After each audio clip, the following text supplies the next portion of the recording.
थे। भगवान कहते हैं अर्जुन, इस संसार में 3 प्रकार के प्राणी होते हैं।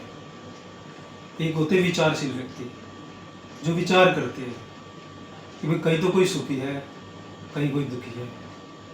किसी घर में तो जन्म हो गया, 2 गली छोड़ में किसी घर में मृत्यु हो गई। कोई भीख मांग रहा है तो कोई जहाजों में घूम रहा है। एक जैसा जीवन नहीं जी रहे।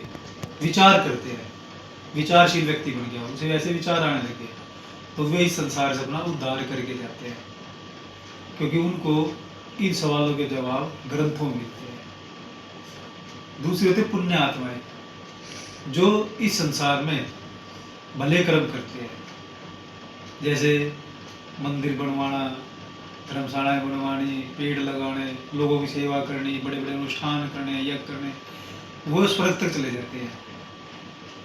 और तीसरे होते संसारिक आदमी, जिनका सारा जीवन संसारिक सुखों को इकट्ठा करने में और संसारिक दुखों को दूर करने में निकल जाता है। वे आवागमन में चले जाते हैं, वे जन्म लेते रहते हैं, मरते रहते हैं, क्योंकि उनको ये नहीं पता कि इससे भी हटके कोई जीवन है। तो भगवान कहते अर्जुन, तू तो इन तीनों में से किसी भी श्रेणी में नहीं आया, जो तूने ये फैसला किया है कि मैं युद्ध नहीं करूँगा। बोला, ना तो तू विचारशील व्यक्ति बन सका, ना तो पुण्य आत्मा बन सका, और ना तो संसारिक ही रहा है। इसलिए तू अपनी बुद्धि से ये तुच्छ विचार निकाल दे, नहीं तो ये तुझे तुच्छ ही बना देगा।